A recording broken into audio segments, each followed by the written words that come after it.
We set some mood lighting first, actually, because mine's quite a dark presentation. Yeah. Sinister, romantic. So can I just, actually, I'll follow Joe's example, which was an incredible act to follow, so well done to Joe. Who's actually a member of Sexpression here? Because I know people kind of flip between Medsin and Sexpression hats. So a few hands, okay. Would anyone be able to, I don't want to put anyone on the spot if you don't have to do this, but would anyone want to describe what Sexpression is to them? Anyone? Well, I was thinking maybe more descriptive. Anyone has to guess? Just even small snippets. Anyone in the room? What do you know from Sexpression from your own universities? Working with sex and delivering sex education in schools. Yep. So is that? Any other ideas? That is a big part of what we do. We work in schools and in the national arena to try and advocate sexual education for all and a comprehensive sexual education for everyone. So not just the STIs and contraception, but everything about sex. Fantastic. That is absolutely brilliant. Well, I think I'll carry on from there. That's a beautiful introduction. Thank you very much. So I'm going to tell you a little bit about the story so far, because this kind of culminates in about 3 years of kind of what I've been involved with Sexpression. And it'd be interesting kind of thing to tell you a little bit about what's been going on. So what am I going to talk about? I'm going to talk to you about one of Sexpression's main successes. I'm going to talk to you about the need for what we do. I'm going to talk to you about some of the barriers that we face and how we potentially have overcome them. And I'll talk to you about the successes, kind of the meat of the presentation, I should say. But also along the way, there's a little homage to my awkward friend Joe. He'll be popping up at various points, and see, this particular photo is awkward because he's out the shower and he's got an awkward face. So I'll be explaining in detail why they're awkward as we go along as well.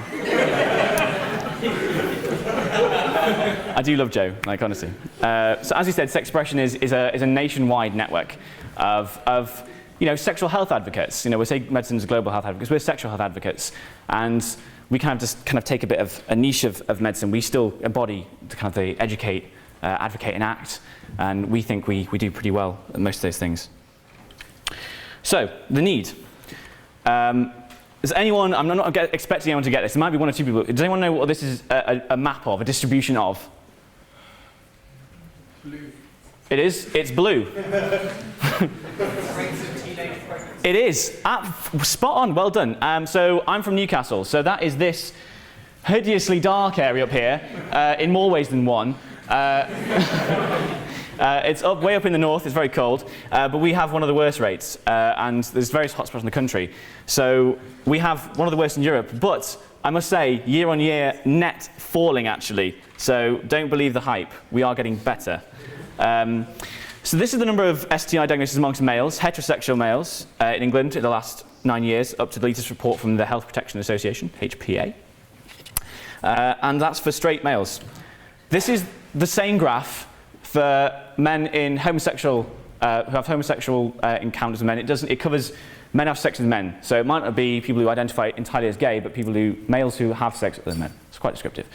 But you can already see this is a huge difference.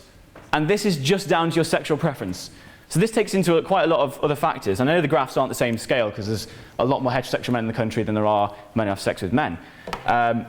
But you can see there's a huge difference. And aside from getting better, this is a lot to do with access to services in two different ways. You're less likely to access services, but also there's been a lot of work and there is more reporting. But still, this is a huge health inequality, and this is just you're basically changing one aspect of of men in this country, and you change their entire health outcomes.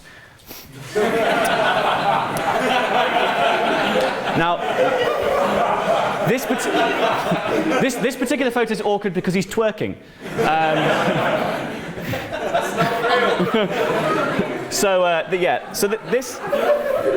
This actually, I can give you the original if you like, David, instead of taking a picture for tweeting.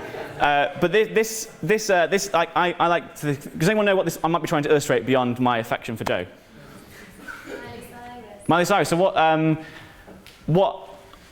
what do people? How is she portrayed in the media? So this performance, she's portrayed as provocatively. Anything else? Profitably. Sorry? Profitably. Profitably, yes. She's a brand. Anything else? Subordinate. Subordinate. Off the rails is kind of what I've been saying. You know, Hannah Montana goes bad and all that stuff. But very little is said about Robin Thicke. I mean, he's seen as a bit of a lad. What a great guy for this happening with him on stage, you know. So they're both in the same performance here, both essentially doing in part the same thing. But you can see that due to the way that her gender is used commercially, the differences of opinion, and I like to think this only highlights the differences in gender and the way we treat men and women, and the impact that can have on young people and their decisions regarding their sexual health. Also, Robin Thicke has been chopped off, so we get a nice picture of his stripy crotch. But he sings a song called Blurred Lines. And that just brings up a huge debate in this, and should do, about what consent is and what young people think consent is and their ideas and attitudes towards it, and how that's influenced and portrayed, and how young people and their decisions are portrayed in the media. We had a lady this last week from Unsafe Sex in the City from BBC Three Talk, and I didn't like the way it's portrayed. This song was used for the advert, the trailer for that show, for young people, trying to show young people in a progressively sexual health way, and it was using Blurred Lines as its theme tune. I had a whole bunch of questions that she didn't seem to be able to understand where I was coming from. So I think the picture is kind of brings a lot of things. We also talk about violence, and that comes into the power imbalances within relationships. And if you've seen the video for Blurred Lines, Robin Thicke standing there in the power position, the dominant position, stood apart of that as girls dance around him naked. And that comes a lot into violence in relationships. We also talk about pleasure, because it's part of a happy, fulfilling sex life, and that's incredibly important to making an informed choice. If you're a young person, you need to know that actually it should be something you should be enjoying, and if you're not, how do you alter that situation? How do you remove yourself from that situation? Gender, see above. But also, this is a serious point. There was a great piece. I should have put some things of it in. But we don't have an equal society. Gender is not equal. Women don't have the same position in society as men do, no matter how much people say. And that really starts in schools, and it starts at that age. And talking to young people about what the differences are, what the roles are, what the traditional stereotypes of men and women are, and their roles in society. And I really think it's, I can't give you the answers, but it's definitely something that we need to be discussing with young people. And I've mentioned consent. So, why us? Why Sexpression? Why do we do what we do? Well, we talk about peer education, but myself and Holly sat down a few years ago and decided that we were actually pretty old. Holly particularly. And that actually we might not actually meet the definition of a peer. So there's actually a lot of research on this, and it's actually we're near peers. So we kind of have that benefit of looking like a cool older brother or sister. Not necessarily me, just the creepy older brother or something. But we have some, but we also have this credibility that comes afforded from us being in not just medical education, but higher education. Meaningful youth engagement. This is a youth issue. This is infection rates for chlamydia in 2012. Look at this. Not only is it skewed earlier for women, higher for women, but it is predominantly, if you get to like 30 and you haven't got chlamydia, you've pretty much got through it. Well done. Pat yourself on the back. But look, this is really quite striking, and it's an issue that disproportionately affects young people. So young people should be part of the solution to those problems. And it's a wider piece of a larger solution, a small piece of a larger solution, I should say, because we're not the answer. We're not the be all and end all. It's to do partnerships and to do with people coming together. Lib Dem, Tory, Labour, other, coming together and actually working on this issue with the best interests of young people in mind. So what have we been up to this year? We have new branches in Cambridge, Nottingham and UEA. We now total 29. We keep fluctuating due to one or two people kind of like, the golden years and people move through, and it's sometimes quite hard to recruit new members. Same problems that affect most student networks. Our greatest kind of power of that sort of turnover where fresh ideas come in can also sometimes be our greatest weakness. That sounds quite Batmanish, doesn't it? I'm very sorry. So advocacy. Earlier in the year, the new national curriculum for schools was introduced, and there was a glaring omission, as you might expect from a Conservative government, of a comprehensive solution to sex education in this country. So currently I'll just tell you that HIV, the biology of human conception and self-esteem is kind of bolted on there as well. But that's essentially what's required. And earlier this year they revised it, and one of the problems was they were trying to remove the need for young people to know the names of their genitalia, to know the names of their body parts. I don't know why. Like if they knew it was called a penis, they might suddenly want to use it. I don't know. It just doesn't really make sense to me. But it was really quite serious, and it had implications for reporting of abuse. Because if you can't use the proper terminology and you have to put words in young people's mouths to help their statements, it can have a negative effect. New Clause 20 was an attempt to try and put it back into the curriculum, put sex education into the curriculum. And I watched the live feed on Parliament. I was intercalated last year, so I had a sad life. So I sat and watched Parliament live, which is kind of sickening anyway, because people they don't really take it seriously. But all day, there have been about 20 MPs in the House of Commons, and they've kind of been debating, I think, relatively serious issues. The access for special educational needs and children with special educational needs. And they've been voting like it didn't really matter, it was all about the price of soap or something, something really trivial, but it wasn't. But then this new Clause 20 came in, and in came everyone. You couldn't get a seat in the House of Parliament. It was packed. And they all came in, most of them after the debate had happened, and all filed out and voted and quashed it. Lib Dems and Conservatives and Labour alike. And it was quite sad. So afterwards, Ellen took to Twitter and tweeted pretty much every MP that voted no. Some even replied, which I think in itself is quite a striking thing, that they actually want to they feel they need to engage and reply to us.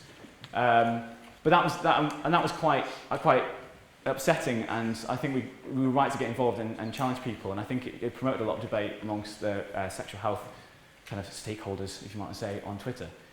Sex Positive is a campaign from Brooke, and so saying Sex Ed Matters, and their things have been getting involved with trying to change the way sex education and young people's sexual health is portrayed. This is another picture of Joe. He's awkward because he's looking away from the camera. He's really brought this one down for the rest of the team. So we've been working with a few different partners. Brooke runs young people's services for sexual health.